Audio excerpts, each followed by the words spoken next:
All right, so I'm going to show you one more thing here, okay? I want to show you what happens when we have a consonant, a vowel, and then a digraph, okay? And what makes this closed, okay? So we're going to do the word bath. I hope Jimmy took a bath last night or this morning. Bath, okay? So I'm going to tap it out.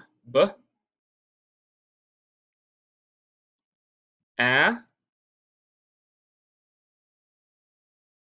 and since I know this is the short A, I'm going to take my handy dandy little U here, put it over the top, and then I know that the sound is a digraph, TH,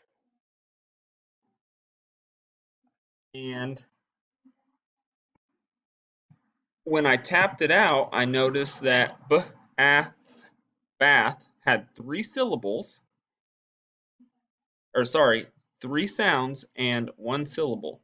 Okay, so when I end with a consonant digraph, my vowel is still stuck in between my consonant and my other consonant, which makes it a closed syllable.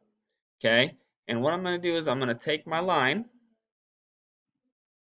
I'm going to stick it underneath my word to show that it's closed, and I'm going to take it a step further by taking our little C and putting it underneath my line to show that I know this is a closed syllable.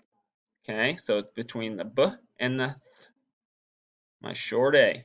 Okay, so it's still a closed syllable.